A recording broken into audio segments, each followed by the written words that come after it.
News 11 pregame show. Showdown at the Shoe.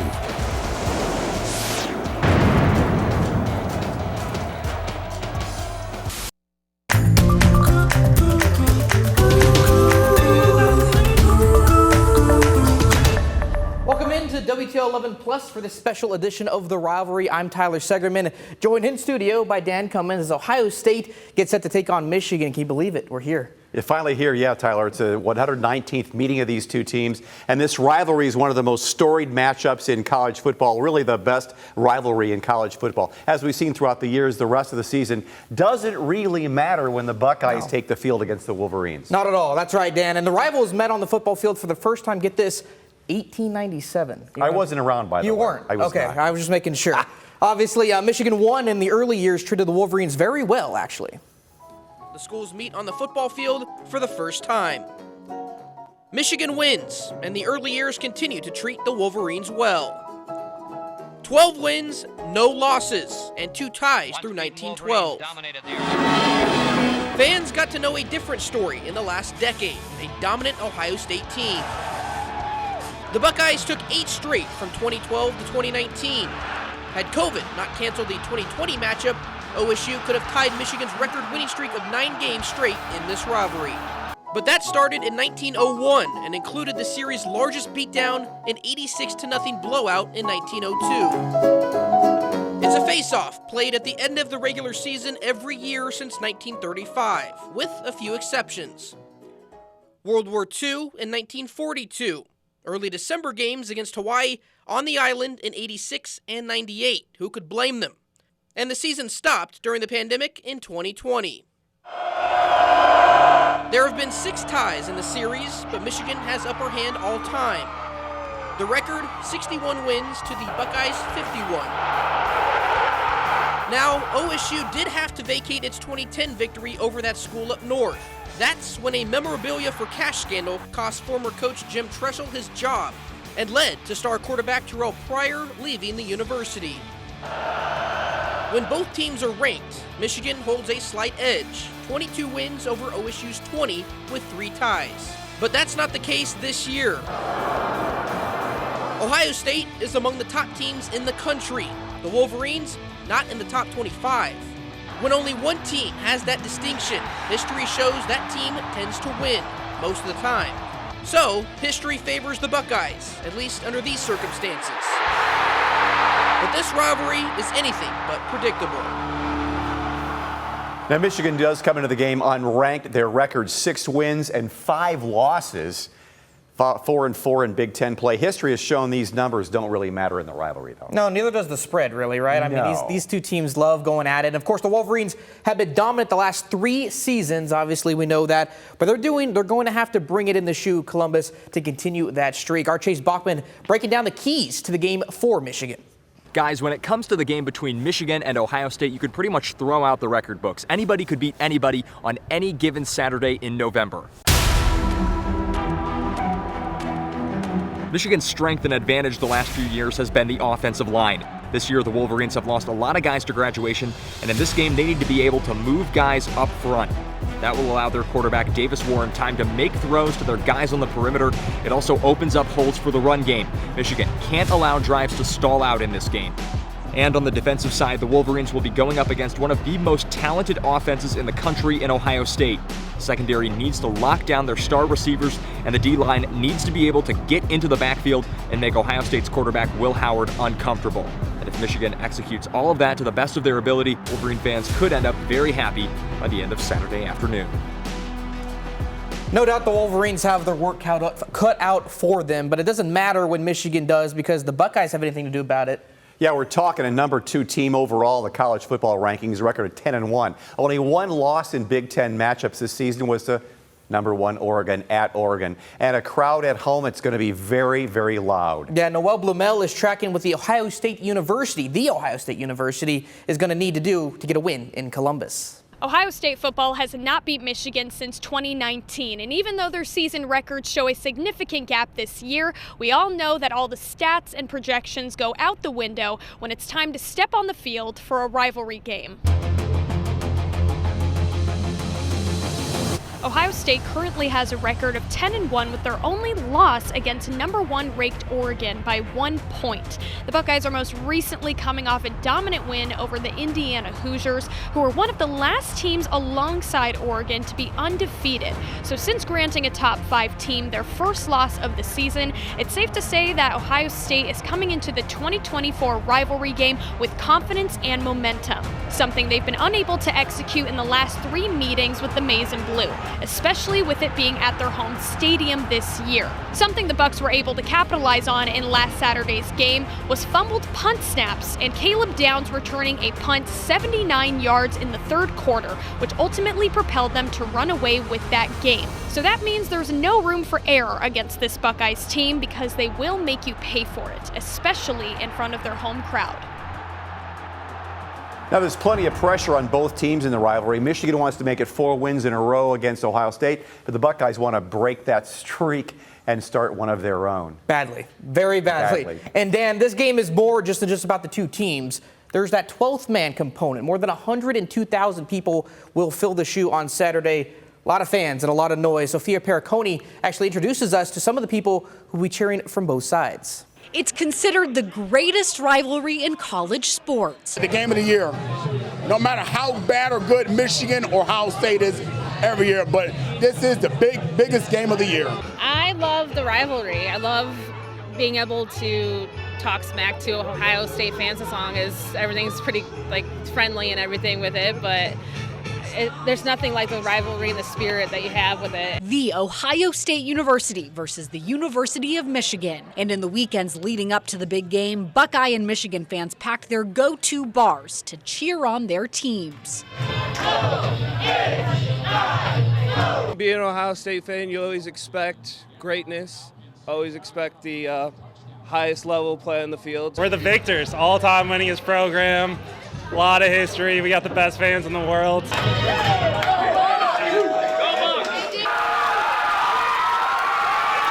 Fans on both sides of the field are excited, gearing up for the high-stakes gridiron matchup. Michigan has taken home the past 3 wins against Ohio State, even having a perfect season last year, not losing a single game. 2023 national champions. Oh my gosh, it was unforgettable. But this year's Maize and Blue isn't last year's. As it stands now, the Wolverines are 6-5. Last year was a priority year for us, and then this year it's kind of like back to reality. Heading into the rivalry last year, Michigan was ranked in the top 3 nationally. Going into Saturday, the team isn't even in the top 5. It will be a game. I'm not saying we're going to win, but I think it's going to be closer than people think.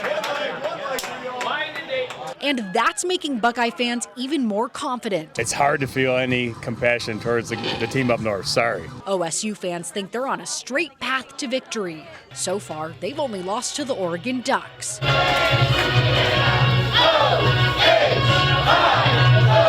Oh, they're going to crush them. Ohio State.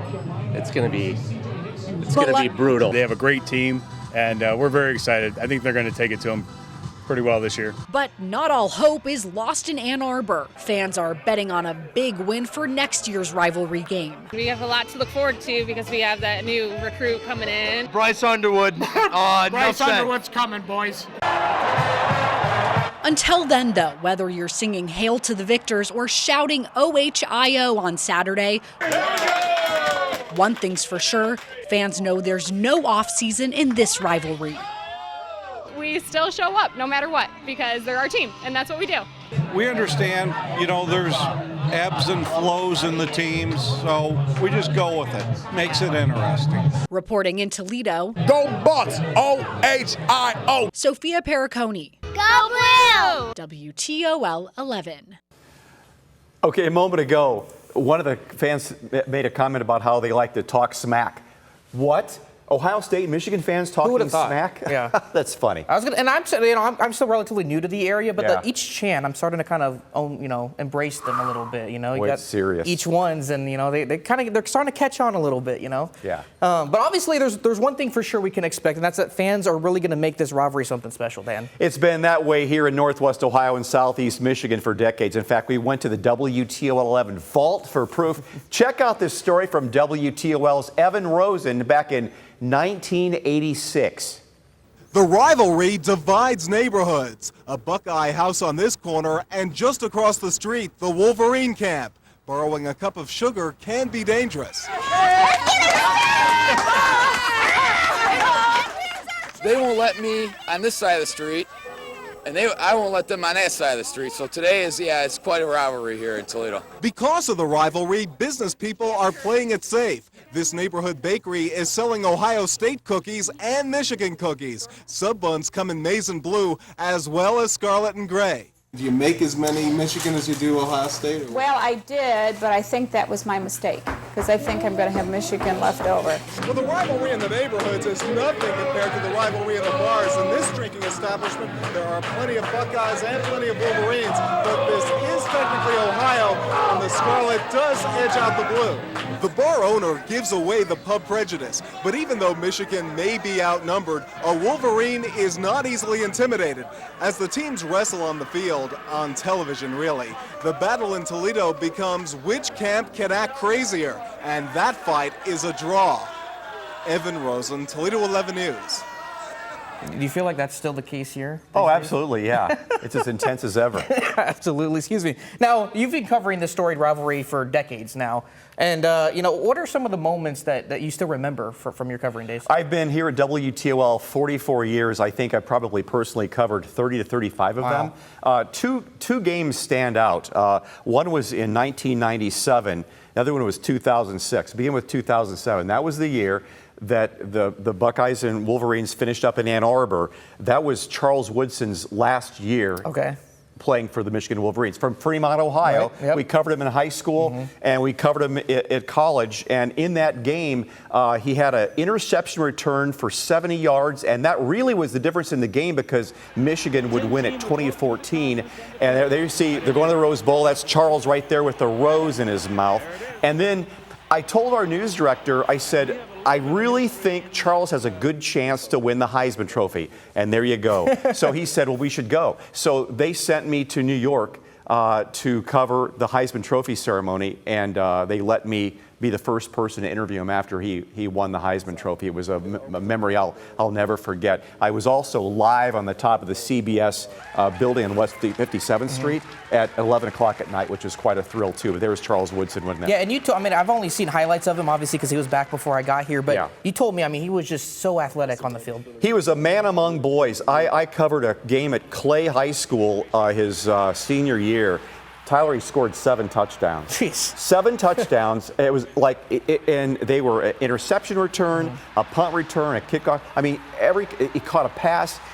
He ran the ball. He did everything.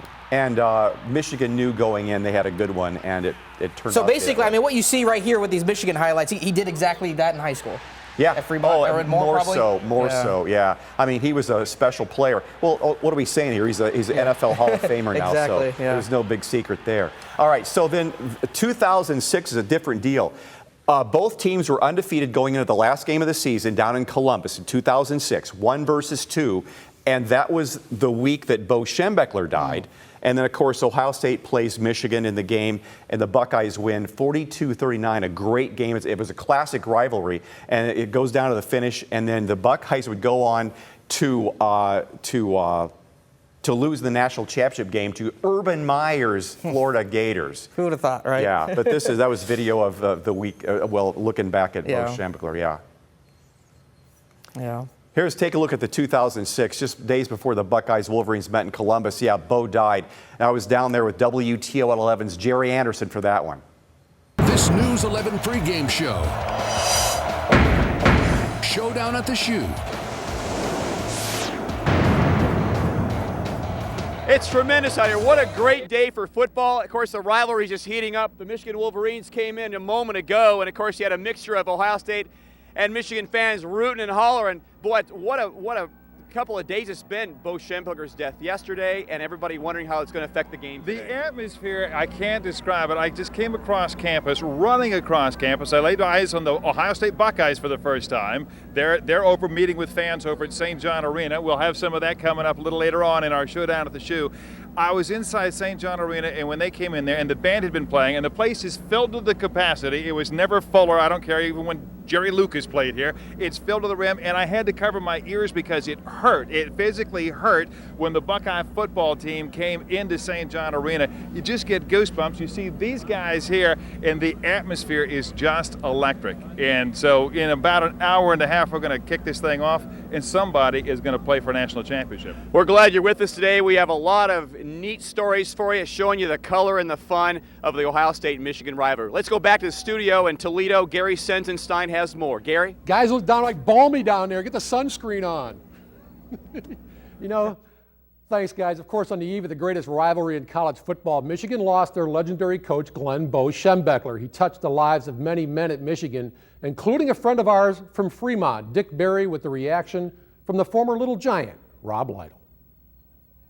It's the finality of it that drives you nuts. It's over. Rob Lytle was an All-American running back at the University of Michigan in the mid-'70s.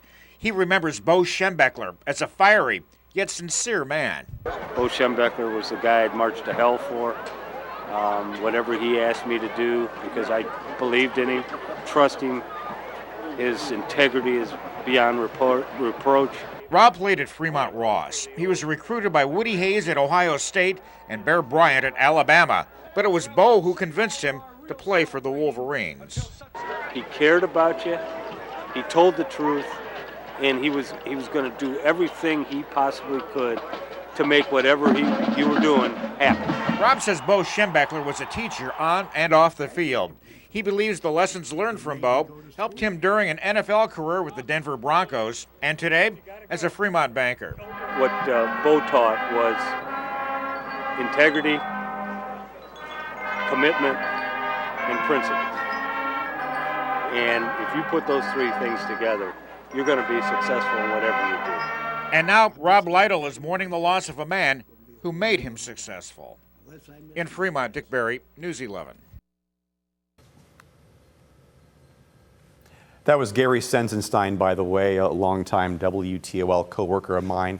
So tell you what, we're back here again, Ohio State and Michigan. It's so much fun, and you were asking me a moment ago if I'm going to the game. No, I went to so many games. It's really nice just to not have to deal with traffic, just watch the game in the comfort of my home, or perhaps go to someone else's home, sports bar, or whatever. And so you don't miss it at all, or do you miss something of it, or do you just enjoy it? I do not miss it. I covered it for so many years. It was a lot of pressure, because you've got that pressure now doing that special. We used to do a 3-hour special from 9 a.m. till noon, and the game was always on ABC. This year it's on Fox 36, and then we've got the pregame special on WTOL. So anyway, it's just experience it, enjoy it for what it is. A lot of cold mornings there. It's pretty chilly there at 8, 9 o'clock. I was actually surprised. The weather last year wasn't that bad at all for me. No, it was not. It's going to be cold this weekend. It was snowing 2 years ago. The high's going to be, 31 degrees on Saturday? Yeah, it's going to be a little chilly for sure. But I'm enjoying it. I've enjoyed it the last couple of years that I've been able to obviously get to experience. Obviously, coming from out of state, you get to see this on national TV and you hear about it, but to actually live it, the tailgating, the fandom, the player, I mean, you get a sense of like this is a legit rivalry that is second to none, really. And something we not mentioned is if the Buckeyes beat Michigan on Saturday, then they're in the Big Ten championship game, and they get a rematch with Oregon. And they, of course, they lost at Oregon by, I think, 1 point. So they were a field goal from winning that game toward the very end. They ran out of time on their final drive. I'm almost curious, too, because obviously Ohio State has national championship aspirations. Yes. But is that fueling them, or is trying to beat Michigan fueling them more? Like I feel like there's one or the other, but I feel like it all could provide that. Well, I was watching an interview Jack Sawyer did after the game on Saturday, and he said, guys, there's really nothing. Don't ask about the game today, because we've turned that page. The game's over. My sole focus is on next weekend and beating the team up north. So, it got to be so commonplace for Ohio State to win that game, and then they got beat 3 straight years, and Michigan wins the national championship last year. So, yes, the Buckeyes, they are laser focused on beating Michigan. But the other side of the coin, Michigan could really salvage a lousy year by winning this game on Saturday. They're coming off a win at home, becoming bowl eligible, and they love nothing more than to spoil the party. They would really ruin the party, wouldn't they, if they beat Ohio State in Columbus on Saturday? Yeah, and it's weird too, because you see the line, and I think Ohio State's a 3-touchdown favorite. That seems big in a rivalry like this. That's way too big. Yeah. The Buckeyes are explosive, but they're not that explosive. Yeah, well, it should be exciting. We definitely look forward to it. Again, we'll be in Columbus on Saturday, getting you ready for the big game with our rivalry special beginning at 10 a.m. on WTOL 11. And we look forward to it. And obviously, you'll be enjoying it from somewhere here locally warm. I'll be enjoying it out at the stadium in the cold, and it'll be a lot of fun. Either way, it's a great rivalry. Enjoy it. Thanks for joining us on WTOL 11 Plus for this special presentation. We hope you're as excited as we are about this year's rivalry game. The Michigan Wolverines will take on the Ohio State Buckeyes in Columbus at noon on Saturday. For WTOL 11 and Dan Cummins, I'm Tyler Segerman. Make sure you check out the newscast section of WTOL 11 Plus for more exclusive content you can only get right here.